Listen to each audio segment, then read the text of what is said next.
अस्सलामुअलैकुम। आज हम आपको बताएंगे दुनिया के 8 ऐसे ममालिक के बारे में जिनकी आबादी सबसे कम है। तो शुरू करते हैं अपनी वीडियो को। वेटिकन सिटी, ये शहर खुद में एक मुल्क है। इसकी कुल आबादी 1000 है। ये इटली के साथ जनूब में वाक़ है। नाउरू, ये मुल्क जनूब मगरबी बैरुल में वाक़ है। इसकी टोटल आबादी 10,670 है।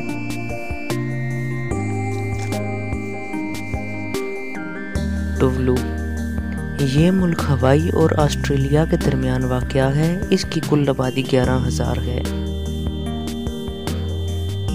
पलाउ, ये 500 जज़ीरों पर मुश्तमिल एक मुल्क है। इसकी कुल आबादी 23,000 है। सैन मैरिनो, ये जनूबी यूरोप का एक मुल्क है जो 4 से 5 शहरों पर मुश्तमिल है। इसकी कुल आबादी 34,000 है। लिटनस्टाइन, ये एक अल्पाइन मुल्क है। ये कौम जर्मन ज़ुबान बोलती है और ये मुल्क एक शहज़ादे की सरपरस्ती में है। Monaco,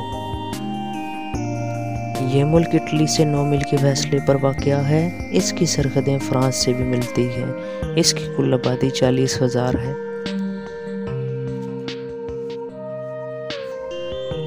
Saint Kitts and Nios, ये मुल्क कैरेबियन में 2 जज़ीरों पर मुश्तमिल है। इसकी आबादी 50,000 अफराद पर मुश्तमिल है। इसकी सरपरस्ती एक मलिका करती है। वीडियो को देखने के लिए थैंक यू। चैनल को सब्सक्राइब करना ना भूलें।